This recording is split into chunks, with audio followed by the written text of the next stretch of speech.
오늘 함께 말씀 보도록 하겠습니다. 오늘 말씀은 요한복음 4장 말씀입니다. 요한복음 4장 20절에서 25절까지 말씀 우리 함께 보겠습니다. 4장 20절에서 25절까지의 말씀. 24절까지 보겠습니다. 함께 읽겠습니다. 우리 조상들은 이 산에서 예배하였는데 당신들의 말은 예배할 곳이 예루살렘에 있다더이다. 예수께서 이르시되 여자여 내 말을 믿으라. 이 산에서도 말고 예루살렘에서도 말고 너희가 아버지께 예배할 때가 이르리라. 너희는 알지 못하는 것을 예배하고 우리는 아는 것을 예배하노니 이는 구원이 유대인에게서 남이라. 아버지께 참되게 예배하는 자들은 영과 진리로 예배할 때가 오나니 곧 이때라. 아버지께서는 자기에게 이렇게 예배하는 자를 찾으시느니라. 하나님은 영이시니 예배하는 자가 영과 진리로 예배할지니라. 아멘. 할렐루야. 오늘도 이 주일 가운데 정말 하나님의 은혜를 누리고 기쁨을 맛볼 수 있는 귀한 시간이 되시기를 축원합니다. 우리 제목 한번 따라해 볼까요? 예배, 내 인생의 최고의 가치. 여러분, 예배는 여러분 삶의 최고의 가치로 여기십니까? 아멘. 그렇게 되시기를 축원합니다. 미국 서부 시대에 있었던 일입니다. 어떤 농부가 자신의 밭에서 심하게 악취가 나는 웅덩이를 늘 보고 투덜거렸습니다. 소나 말에게도 물을 먹일 수 없었기에 농부의 불편은 날로 갈수록 늘어나기 시작했습니다. 결국 이 농부는 이 밭을 어떻게 하기로 했을까요? 이 밭을 처리하기로 했습니다.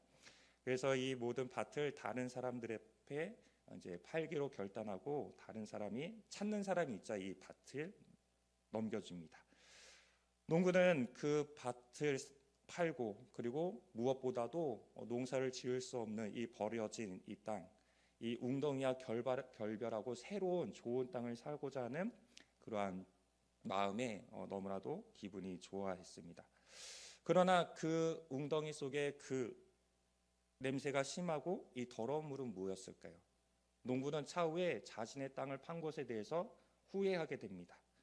그 이유는 이 심하게 악취가 나던 웅덩이는 바로 거대한 유전, 기름이었기 때문이죠. 이처럼 우리가 무가치해 보이는 것들이 자신의 삶 가운데 가장 불편하고 실용성이 없어 보이는 것들이 때로는 우리의 인생 가운데 가장 도움을 주기도 하고 축복의 이 유전과 같이 나의 삶에 가장 필요한 가치로 여겨질 때가 있다는 것이죠. 여러분들의 삶 가운데 이 예배의 모습은 어떻습니까? 우리의 일상에서 어쩌면 이 농부와 같이 불편하고 그리고 내가 지키기에 힘든 그러한 예배의 모습이 있습니까? 아니면 어쩌면 이 농부가 이 유전을 발견하고 이것이 유전이었다는 것을 깨달을 때의 그 기쁨, 그것과 같이 예배는 나의 삶에 가장 가치 있는 것이라고 여러분 생각합니까? 요즘에 많은 이 예배가 많이 늘어났습니다. 예전에는 온라인이 없던 시대, 그리고 성전에 나와서만 예배하는 많은 부분들이 있었지만 온라인 그리고 많은 교회가 세워짐으로 굳이 내가 힘들이지 않더라도 내가 원하는 시간대에 예배를 볼 수 있고 예배를 참석할 수 있는 그러한 시간들이 늘어나기 시작했습니다. 그러나 우리가 나의 삶의 편리함과 그리고 내 삶 가운데 이 예배가 정말 자유롭게 드릴 수 있는 그러한 시간이 우리에게 복이긴 하지만 때로는 이것이 어쩌면 우리가 이 공기와 같이 우리가 늘 경험되어지는 시간이기 때문에 때로는 이것이 우리의 삶에 있어서 가장 큰 가치로 여기지 않을 때가 많이 있다는 것이죠. 여러분 혹시 곱트교라고 아십니까? 곱트교가 있는데 이 이집트의 국민의 90% 이상은 이슬람 교인들로 구성이 되어 있습니다. 그리고 이슬람 국가가 동맹에서 형님 노릇하는 이슬람 국가 중에서 가장 큰 형님의 역할을 하는 것이 이 이집트입니다. 예전에는 이 이집트에 많은 그리스도인들이 있었지만 지금은 이 남은 자들과 같이 그리스도인들이 그렇게 많이 살고 있지 않습니다. 대부분 이슬람 교인이라는 것이죠. 그들은 아무리 공부해도 좋은 직장에 다닐 수 없고 그리고 아무리 지혜롭고 열심히 해도 정부 기관에 입사할 수 없는 불평등한 사회 속에서 이 그리스도인들은 살아갑니다. 이런 불이익을 당하면서 이 이집트인들, 이 이집트 안에서 이 그리스도인으로 살아가는 이러한 사람들, 어떠한 삶을 살아갈까요?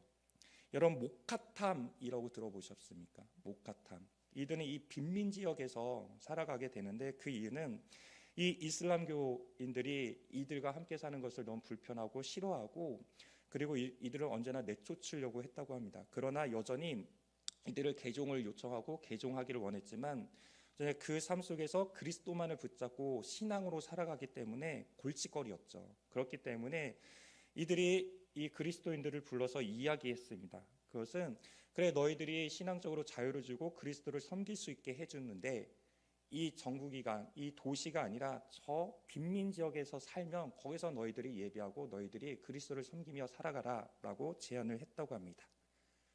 이 이집트 안에 이 그리스도인들은 어떻게 했을까요?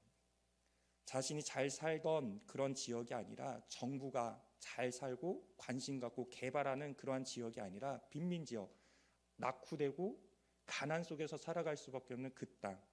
그리고 특별히 이 목가탐이라는 것은 이 해외뿐만 아니라 자신의 그 지역에서 나오는 온갖 쓰레기를 처리하는 곳입니다. 그곳에서 너희들이 살면 내가 예배하도록 허락하겠다라고 제안을 했던 것이죠. 그럴 때 이 예수 그리스도를 믿는 이 그리스도인들은 그 길에 선택을 합니다. 자신의 모든 것을 버리고 그 목가탐이라는 지역에 모여서 함께 예배하며 그 신앙을 지키고자 결단하고 그들은 이주했습니다. 그리고 이 목가탐이라는 지역은 모든 쓰레기가 모이기도 하지만 이 이슬람교들 안에서 이 IS, 이 이슬람교뿐만 아니라 이 적 기독교인들을 반세력, 싫어하는 그들이 끊임없이 살인하고 이들을 싫어하는 그러한 지역이었다라는 것이죠. 이들이 그렇게 신앙적으로 환난을 당할 수밖에 없는 상황, 어쩌면 자신의 모든 것을 포기하고 정말 이 목가탐이라는 이 빈민 지역, 쓰레기가 넘쳐나는 그 지역에 그들이 옮겨가며 끝까지 살아가려고 했던 그 단 한 가지 이유, 그것은 자신 안에 있는 예수 그리스도, 그 믿음의 결단에 따라서 이 처참한 현실을 이겨나며 살아가고자 했기 때문인 것이죠. 이들의 인생 안에서 가장 가치 있는 것은 무엇이었을까요? 직접 물어보지는 않았지만 자신의 명예, 재산, 생명보다도 더 중요한 것은 내가 신앙인으로서, 그리스도인으로서 살아간다라는 그 믿음, 이것이 자신의 삶 가운데, 그들의 삶 가운데 가장 가치 있는 것이라 생각했기 때문에 그들은 어쩌면 이 삶을 기뻐하며 선택하고 그 길을 걸어갔던 것이죠. 성경은 이렇게 기록합니다. 천국은 극히 값진 진주 하나와 같아서 자기의 모든 소유를 다 팔아 그 진주를 소유할 가치가 있다라고 이야기합니다. 천국은 보이지 않습니다. 정말 믿음으로 바라봐야 하는, 믿음으로 살아가는 이 그리스도인으로서의 삶. 그러나 그 천국은 무엇보다도 우리의 삶에 가장 가치 있는 것으로 여깁니다. 왜냐하면 천국은 그리스도와 함께하는 곳이기 때문인 것이죠. 그렇기 때문에 이 농부는 이 천국을 진주와 같이 비유하고 있는 것이죠. 자신의 밭에, 다른 사람 밭에 진주를 발견했을 때 자신의 상황, 처지를 본 것이 아니라 그 진주에 집중하고 그것을 얻고자 자신의 모든 것을 다 바쳐서 그 밭을 사게 되었다는 것입니다. 그리스도인으로서 살아갈 때 우리는 이 예배 앞에 이러한 믿음의 가치를 여러분 가지고 살아가십니까? 이 예배를 가장 귀한 것으로 여기며 하나님 앞에 나와 예배하고 계십니까? 우리나라 역시 일제강점기뿐만 아니라 한국전쟁이라는 수많은 역경과 고난이 있었습니다. 엄청난 핍박이 있었죠. 신사참배, 그리고 그리스도를 부인하는 사람들에게 내가 생명을 주고 그들을 살리리라, 이러한 온갖 회유와 협박이 있었습니다. 그러나 우리는 역사를 통해서 기억하는 것은 신사참배를 거부하며 신앙을 지키고자 하는 믿음의 선조들이 있습니다.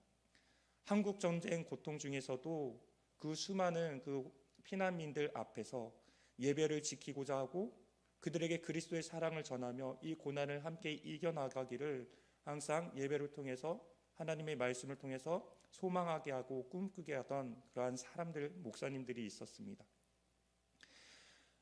피난에 가지 못했던 사람들, 피난날에 동참하지 못했던 사람들, 그들은 여전히 하나님께 소망을 두며 예배를 드리다가 공산군이 들이닥치면서 모두 그 예배당에서 처참하게 죽임을 당했던 기록들도 우리는 볼 수 있습니다.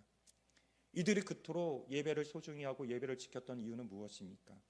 그것은 그들의 마음 가운데 내가 하나님의 말씀을 듣고 그 하나님의 말씀을 지키며 살아가고자 했던 그 믿음의 결단이 있었기 때문에 자신의 상황과 환경은 더 이상 소중한 것이 아니었다라는 것이죠. 어쩌면 그 믿음의 결과, 그들의 믿음의 선조들이 있었기 때문에 역사적으로 신앙적 부흥을 우리는 경험했습니다. 그리고 이 신앙의 부흥은 단순히 우리가 이 기독교인으로서 이 자유를 누리며 신앙생활을 하는 것뿐만 아니라 이 경제적인 성장, 그리고 이 나라의 국격이 올라가는 그런 놀라운 일들을 우리는 경험하게 되었습니다. 시편 84편 1절 이하에 보면 주님의 집에 사는 사람들은 복됩니다. 그들은 영원토록 주님을 찬양합니다. 주님께서 주시는 힘을 얻고 마음이 이미 시온의 순례길에 오른 사람들은 복이 있습니다. 어쩌면 이들은 자신의 삶 가운데 가장 귀한 가치, 이것은 예배에 있음을 기억하고 그 예배를 통하여 하나님을 신뢰하며 바라보는 그러한 믿음이 있었기 때문에 그 길은 하나님의 복된 그 길로 인도함을 받은 줄 믿습니다. 우리는 이 예배를 통해서 하나님을 찬양하고 높이며 영광을 돌려야 합니다. 주님의 뜻대로 살아가도록 주님이 주시는 힘을 얻는 시간이 이 예배 시간인 것이죠. 주님의 집에 사는 사람들은 복됩니다. 그것은 내가 이 예배를 통해서 세상의 복을 누리고 그리고 세상이 얻지 못한 그 어떤 보화와 진주를 누리는 것에 있는 것이 아닙니다. 이 예배는 어쩌면 이 고난과 역경, 이스라엘 민족뿐만 아니라 이 역사적 과거 속에서 이들이 그토록 고난과 핍박과 어려움이 있음에도 불구하고 그것을 지키고 인내하며 그 안에서도 영원히 주님의 말씀을 붙잡을 수 있는 그 힘을 얻을 수 있는 것, 이것이 진정한 복이지 않겠습니까? 그러한 복을 누릴 때에 우리는 어떠한 환경과 역경 속에서도 하나님의 말씀대로 순종하며 그 하나님이 기쁘게 여기시는 그 신앙의 길을 걸어가기 때문입니다. 그러나 이 예배의 가치가 무너지고 있습니다. 나의 선택, 나의 편의, 그리고 내가 원하는 그러한 예배를 우리는 골라 선택할 수 있는 그러한 시대를 살아가고 있습니다. 무엇보다도 이 예배의 가치는 하나님께 가치를 두는 것이 아니라 하나님을 만나고 하나님을 갈망하는 자리가 아니라 이 예배의 가치는 자기 중심의 예배로 변질되었다는 것이죠. 예배가 사라진 것이 아닙니다. 예배가 변화된 것이 아닙니다. 여전히 예배는 과거나 현재나 앞으로 우리를 구원하신 예수 그리스도를 높이고 하나님의 영광을 인정하며 그 자리에 참여하는 것이 예배입니다. 그러나 이 예배의 방법에 있어서 우리는 조금 불편하더라도, 우리는 조금 내 생각에 맞지 않더라도 그러한 것이 중요한 것이 아니라 그럼에도 내가 이것을 이겨내며 주의 말씀을 지키려는 그러한 신앙의 믿음이 아니라 내가 불편하면 내가 편한 대로 옮기고 나의 뜻과 나의 생각이 맞지 않으면 나를 인정해주고 내가 원하는 대로 할 수 있는 그곳을 찾아다니는 예배로 변질되었다는 것이죠. 그 중심에는 예수 그리스도가 계십니까? 하나님이 계십니까? 그 중심에는 내가 살아있고 자기 중심적인 예배로 변했다는 것입니다. 오늘 본문의 말씀은 유대인과 사마리아인들에 대해서 이야기합니다. 특별히 예수님께서 예루살렘에 들어가시기 전에 이 사마리아인들을 만나는 그런 모습을 담은 본문입니다. 우리 본문 21절에 보면 우리 조상들은 이 산에서 예배하였는데 당신들의 말은 예배할 곳이 예루살렘에 있다 하더이다 라고 기록하고 있습니다. 이 시대에는 유대인과 사마리아는 같이 함께는 아니지만 하나님께 예배하는 사람들이었습니다. 이들은 함께 예배하지만 서로 적대시하며 서로 경계하는 그러한 사람들이었습니다. 예수님 당시의 이 유대인들은 역대하 6장과 7장에서도 기록되어 있는데 하나님께서 솔로몬에게 명령하신 말씀에 따라서 성전은 오직 예루살렘에서만 세워져야 한다고 생각했습니다. 그리고 온전한 예배, 하나님께서 원하는 예배는 이 예루살렘 성전에서 예배해야지 이것이 하나님께서 기뻐하는 예배다라고 믿었습니다. 그렇기 때문에 이들은 언제나 예루살렘에 모이기 힘썼고 예루살렘에서 예배하는 것만 하나님께서 기뻐 받으신다 생각했죠. 그러나 이 사마리아인들은 이 예루살렘 성전이 아니라 그리심산에서 예배해야 한다고 주장했습니다. 이 그리심산은 이 가까운 곳에서 아브라함과 야곱이 제단을 쌓았던 곳이고, 그리고 이 그리심산은 이스라엘 백성들이 축복을 선포한 곳이기 때문입니다. 게다가 이 사마리아 오경에서는 사마리아 오경의 이 신명기에서는 이 에발산이 아니라 그리심산에서 제단을 쌓으라고 되어 있기 때문에 이 성경의 말씀대로 이 사마리아인들은 이 그리심산에 모여서 성전을 짓고 예배했다라는 것이죠.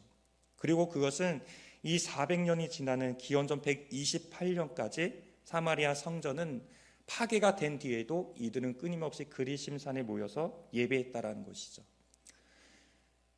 이 두 민족은 하나님을 예배했고 자신의 방법대로 하나님을 찾고자 했습니다. 그러나 예수님께서는 이 사마리아인을 통해서 우리에게 이야기하는 것은 무엇입니까? 그것은 우리가 전에 읽었던 것처럼 이 사마리아인은 예수님을 통해서 이야기합니다. 우리 조상들은 이 산에서 예배했습니다. 당신들의 말, 예수 그리스도, 당신이 속해 있는 유대인들은 예루살렘이라고 하는데 당신이 선지자이라면, 당신이 하나님의 아들이라면 그러면 어느 예배가 올바른 예배입니까? 어디서 드리는 예배가 진정한 예배입니까? 라고 묻고 있는 것이죠. 한국은 세계 유일의 새벽 기도회뿐만 아니라 주일 예배, 저녁 예배, 수요 예배, 금요 기도회, 목장 예배 등 수많은 예배를 드리고 있습니다. 언제든지 원하는 시간에 성전에서 기도하고 예배할 수 있습니다. 지금은 코로나 이후에는 텔레비전이나 인터넷을 통해서 원하는 목사님의 설교, 원하는 교회의 예배를 참석할 수 있습니다.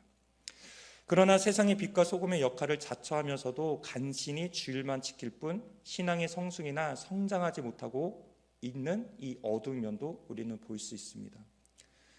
유대인과 이 사마리아는 자신의 그 말씀을 읽고 해석에 따라서 각각 예배하지만 그 예배를 통해서 이들은 세상의 빛과 소금의 역할을 감당하기보다는 하나님을 믿는 그 안에서 서로 대적하며 서로 경계하는 그런 모습을 우리는 성경을 통해서 알 수 있다는 것이죠.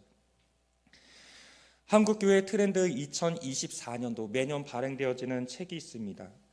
거기에서는 트렌드 2024년도라는 그 책에서는 교회 5곳 중에 한 곳은 향후 5년 이내에 없어질 것으로 예상되어진다고 기록하고 있습니다. 그리고 신학자 스탠리라는 목사님은 얼마나 많은 사람이 모이는지, 얼마나 재정이 풍부한가, 얼마나 큰 건물을 가졌는가 등이 교회를 평가하는 기준이 된 것에 잘못되었다고 이야기하고 있습니다. 왜 그렇습니까? 교회는 예배하는 곳이 되어야 한다는 것이죠. 내가 참석한 교회, 내가 속해 있는 교회가 물질적으로 얼마나 독립되어져 있고, 어떠한 교회, 가장 큰 교회, 이 건물이 평수가 얼마고 몇 층의 높이이고 지역이 어디인지 우리는 그곳에 관심을 많이 갖고 있다는 것이죠. 유대인과 사마리아인들은 자신들의 전통만 중요하게 여겼습니다. 이것은 말씀에 기록되어져 있기 때문에 틀린 것이라고 말할 수는 없죠.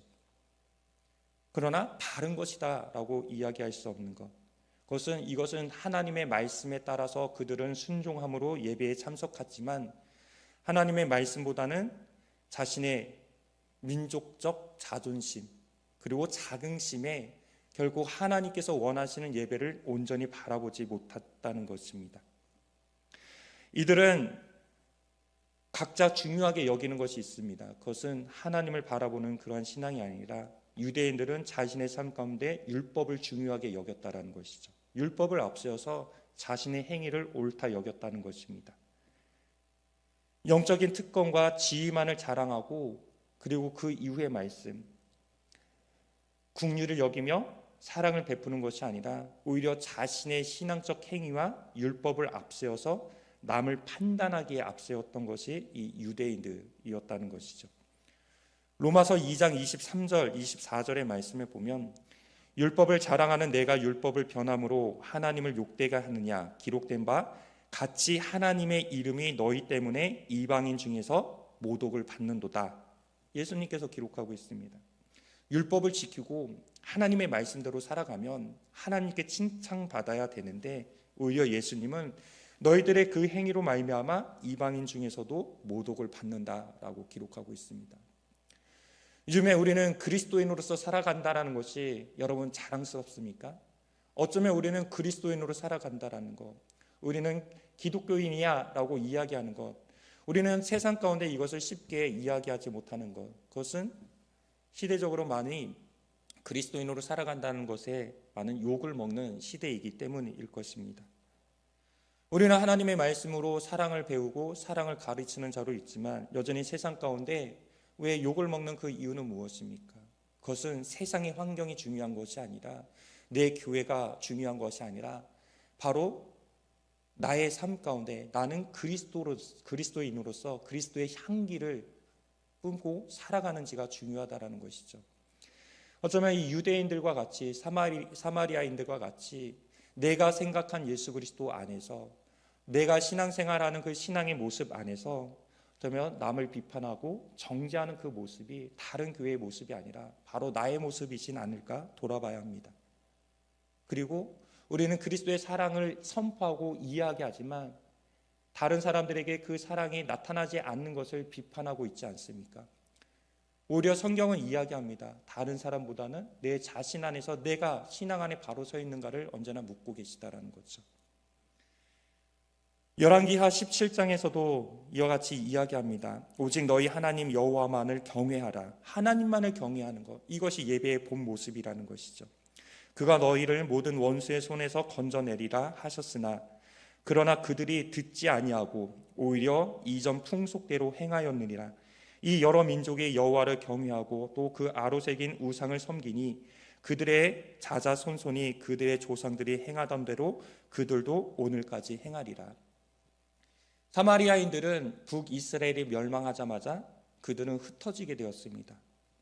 그리고 그들이 흩어지자 그들은 그 이방 민족 안에서 살아갈 수밖에 없는 그 환경을 맞이하게 되죠.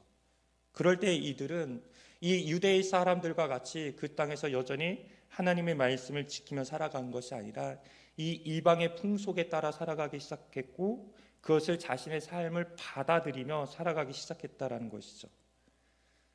그러나 하나님께서는 그들에게 이야기합니다. 우상을 섬기지 말라. 그러나 그들의 삶이 너무나도 바쁘고 그들의 환경이 이 우상을 섬기지 않고는 이 문화를 적응하지 않고는 내가 살아갈 수 없기 때문에 이들이 선택한 것은 무엇입니까? 하나님은 예배하지만 하나님은 찬양하지만 세상의 문화도 중요하고 세상의 문화도 붙잡았다라는 것입니다. 그러나 이것 가운데서 이야기하는 것, 그 세상의 문화를 붙잡고 그것을 위하여 살아가는 그것을 지적하지 않습니다. 그들이 듣지 아니하고 그들은 하나님의 음성을 더 이상 듣기를 원하지 않았다는 것이죠. 자신의 삶이 편리해지고 내가 살만해지기 때문에 그들은 더 이상 하나님의 말씀에 귀 기울이지 않았다는 것입니다. 유대인들은 자신의 정치적 메시아를 기다렸습니다. 다윗 시대를 회복하기를 바라며 예배했습니다. 사마리아인은 자신의 남편, 자신의 안정을 누리고 의지할 사람을 찾았다라는 것이죠. 사마리아는 자신의 인생 가운데 내가 내 마음을 두고 내가 의지할 사람을 찾았습니다. 그러나 그의 인생 가운데 그 사람을 찾았습니까? 사마리아는 찾지 못했습니다. 예배의 가치가 세상의 가치보다도 이렇게 못한 것으로 전락해 버렸다라는 것이죠. 자신의 감정을 위로받고 삶의 편의와 좋은 일들이 가득할 때만 우리는 은혜로 여길 때가 많습니다. 예배는 하나님께 집중하는 시간입니다. 예배는 우리에게 베풀어 주신 하나님의 은혜에 참여하는 시간인 것이죠. 그리고 이 예배를 통해서 내 삶의 의미와 가치를 회복하는 시간이 되어져야 합니다. 하나님의 중심의 예배가 될 때 우리는 비로소 이 예배를 통하여 하나님의 은혜를 회복할 수 있게 된다라는 것이죠. 여러분들은 여러분들의 삶 가운데 가장 가치 있는 이 예배를 드리길 원하십니까? 여러분 하나님의 중심의 예배를 드리고 계십니까? 내 주변의 성도가 어떠한 사람인지, 앞에 단에서는 이 단에 서서 설교하는 목사님이 어떠한 사람인지 우리는 어쩌면 그것에 더 관심이 있다라는 것이죠.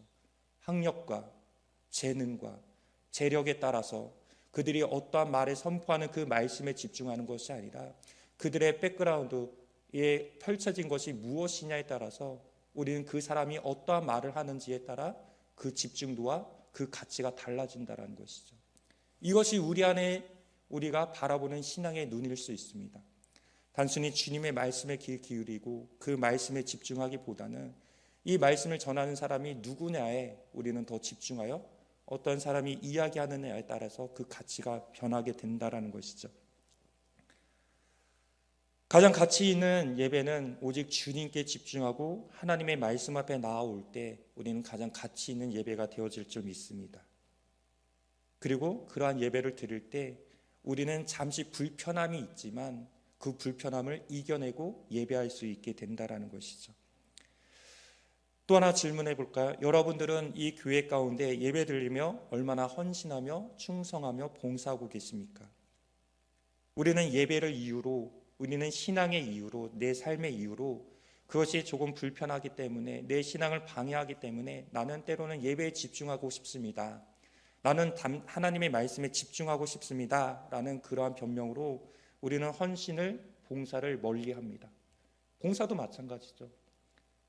우리가 지난 시간에도 이야기했던 마르다와 마리아, 이들의 이야기가 무엇입니까? 하나는 예배에 집중하고 있었습니다. 또 한 사람은 봉사에 집중하고 있었습니다. 그러나 중요한 것은 봉사가 먼저냐 예배가 먼저냐 이것을 따지고자 함이 아니죠. 우리의 마음 가운데 나의 생각과 나의 중심적인 생각으로 선택하며 그 길을 걸어갈 때 우리는 반드시 그 삶 가운데 갈등이 일어난다는 것을 알아야 한다는 것이죠. 어쩌면 우리가 불편함을 느끼는 것, 그것은 여전히 내가 살아있기 때문에 하나님의 말씀에 집중하지 못하기 때문에 그 불편함을 보고 있지는 않은가 돌아봐야 할 줄 믿습니다. 우리가 그리스도의 은혜 안에 있다면 이 불편함을 떠나서 오직 내게 베풀어 주신 그 은혜에 따라 이 봉사도 힘들지만 감사함으로 섬길 수 있게 된다는 것이죠. 헌신 또한 감사함으로 내가 그 일을 감당하게 된다는 것이죠. 여러분 마태복음 16장의 말씀에 보면 제자들에게 예수님께서 질문합니다. 예수께서 빌립보 가이사랴 지방에 이르러 제자들에게 물어 이르시되 사람들이 인자를 누구라 하느냐라고 묻습니다. 여러분 예수님이 어떠한 분이십니까? 어떠한 분이시죠? 네, 답은 없습니다. 네, 답은 없습니다. 그러나 제자들은 이렇게 이야기하죠. 더러는 세례 요한, 더러는 엘리야, 어떤 이는 예레미야라고 들었던 것을 이야기합니다. 많은 사람들은 세상의 심판과 정의를 선포하는 세례 요한을 생각했습니다. 그리고 어떤 이들은 450명의 바알 선지자를 물리쳤던 능력을 가진 엘리야를 생각했습니다. 그리고 어떤 이들은 자신의 민족을 위해 눈물을 흘리며 탄식했던 이 예레미야 선지자를 생각했습니다.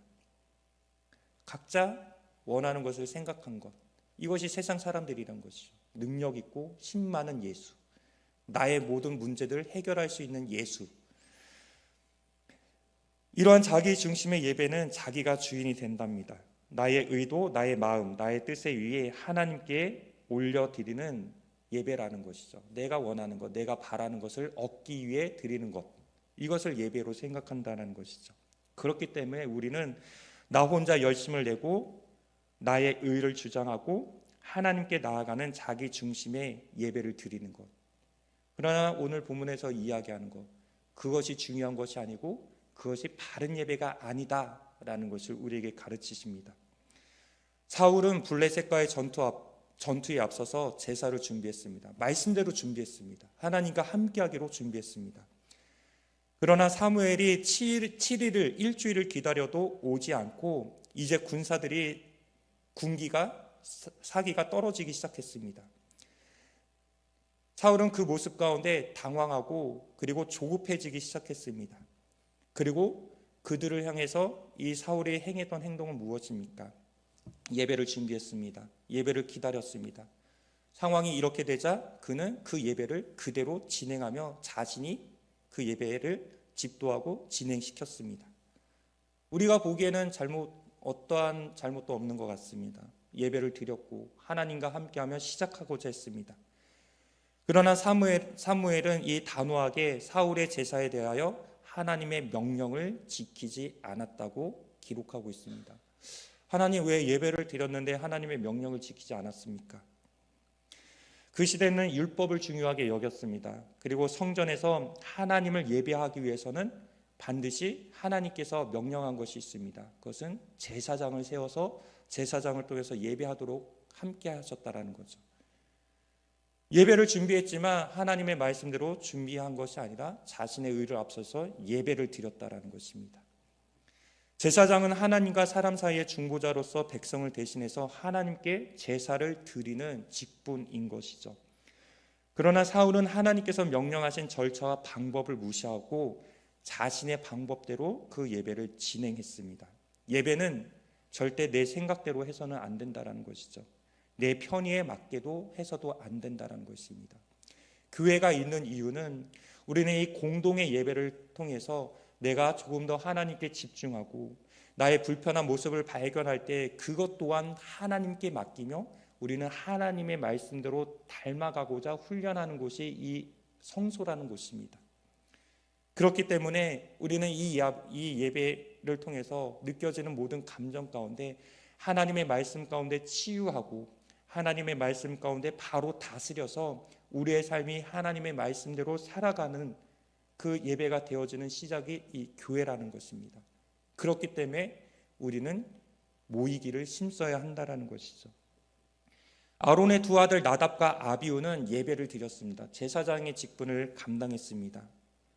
그러나 그들의 끝은 어땠죠? 그들은 죽임을 당합니다. 그들은 각각 향료를 가져다가 제사를 드렸어요. 그러나 성경은 기록합니다. 여호와께서 명하지 않으신 다른 불을 가지고 왔다라는 것이죠. 이 예배의 모습 가운데서도 하나님이 원하는 모습이 있습니다. 우리는 그것을 말씀을 통해서 발견하며 그 말씀대로 따라가야 한다는 것이죠. 어쩌면 이 성경의 인물들처럼 우리는 예배를 드리지만 이들과 같이 내가 원하는 것, 내가 바라는 대로 이 예배를 드리고 있지는 않습니까?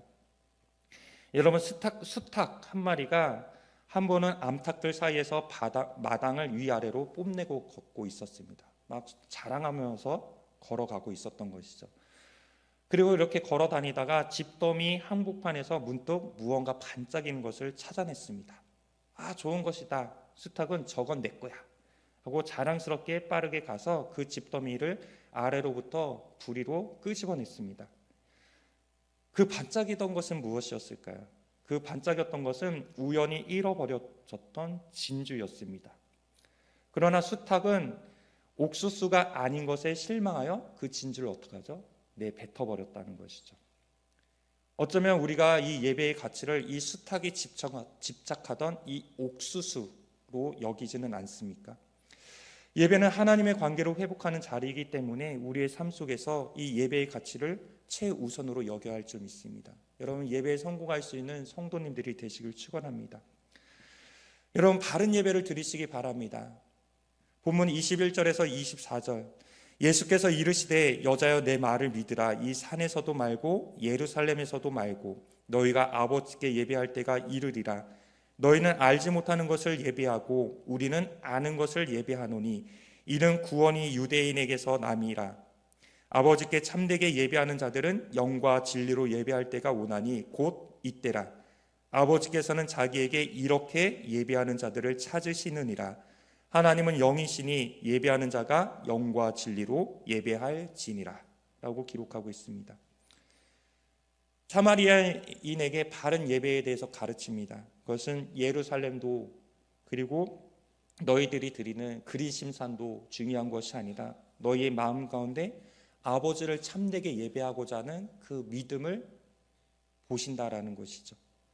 영과 진리로 예배할 때, 이 진리의 영 안에서 예배한다라는 것은 진리에 대한 순종을 이야기합니다. 하나님께서 이끄시는 그 은혜 안에 거할 때에 우리는 진리의 영 안에 거한다라고 이야기하는 것이죠. 예배에서 가장 중요한 것은 하나님께 대한 순종의 마음인 줄 믿습니다. 왕에 대한 경배가 진정한 경배가 되려면 우리는 주의 말씀을 듣고 순종하려는 그러한 믿음이 있어야 한다는 것이죠. 1914년도 1차 대전이 일어납니다. 끊임없이 전쟁은 진행되어지고 수많은 사람들이 죽었습니다. 그리고 이곳은 죽음의 땅이라는 불리는 이 프랑스 북부 이 독일군 점령 지역에서 계속적으로 일어났던 일입니다. 이 점령지였던 이 군사가 이 전쟁이 끊임없던 수많은 그 군사들이 죽는 그 지역에서 100m도 안 되는 거리 사이에서 이 군사들이 숨막히는 접전을 벌이고 있었습니다. 그리고 시간은 지나서 어느덧 크리스마스 이브가 되었습니다. 캐럴이 울려 퍼지고 그리고 성탄에 대한 많은 군사들이 생각하기 시작했습니다. 크리스마스 단 하루를 위한 그들의 그 바람이었던 걸까요? 그러한 전쟁 중에 크리스마스 단 하루를 위한 휴전이 협정되었습니다. 그런데 이것이 서로의 적대국 가운데 협정을 맺었던 의견을 내서 우리는 이렇게 하자, 크리스마스를 지키자라고 서로 합의된 것이 아닙니다. 불과 몇 분 전까지만 해도 이 적이었던 이들은 이 크리스마스 캐롤이 들려지자 모든 사람들이 하나님을 생각했다라는 거죠. 평화를 생각했다라는 거예요. 전쟁이지만 우리가 이 전쟁하는 이유가 무엇인지, 내가 이 사람을 죽이면서까지 내가 이곳에 있는 이유가 무엇인지 그들은 생각했다라는 것이죠. 그리고 그러할 때 그들은 하나같이 생각한 것, 하나님의 사랑에 대해서 생각하기 시작했다는 것입니다. 그렇게 되니 모든 그 현장에 있던 모든 사람들이 총을 내려놓고 하나님만을 바라보는 그러한 상황이 되었다라는 거예요. 그런 상황이 되자 공식적으로 하루의 휴전을 맺게 되었다라는 것이죠. 이때 이 현장에 있던 한 군사는 부모에게 이러한 편지를 보냈다고 합니다. 평생 잊을 수 없는 광경을 봤다.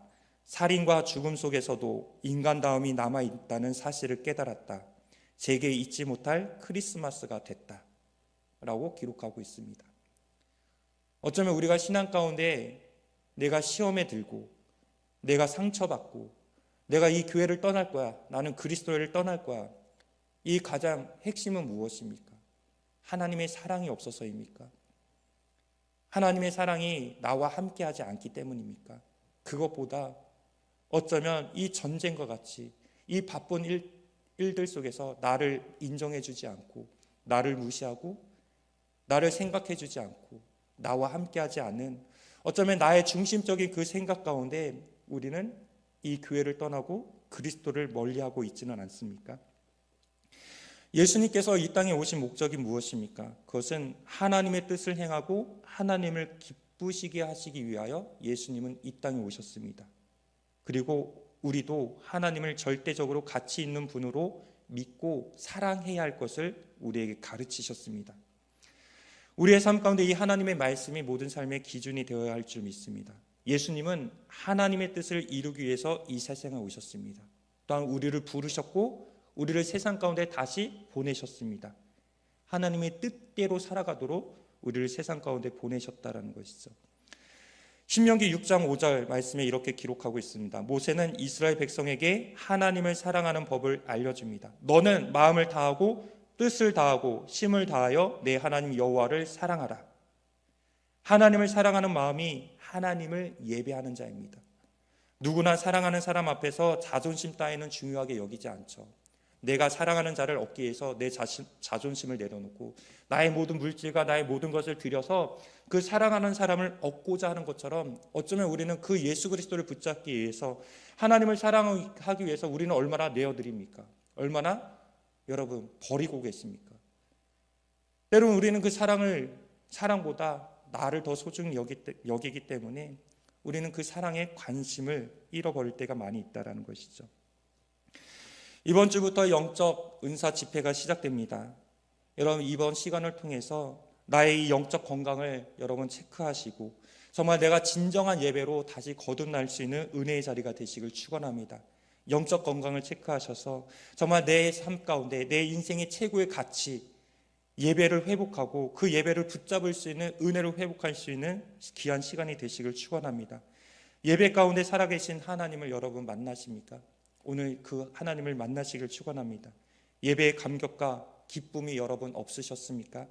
오늘 말씀을 통해서 이것보다 더 중요한 거, 변하지 아니하는 하나님의 사랑이 나와 함께하고 있음을 기억하셔서 정말 그 하나로 감사할 줄 알고 그 은혜로 기뻐할 수 있는 여러분들의 삶이 되시길 바랍니다.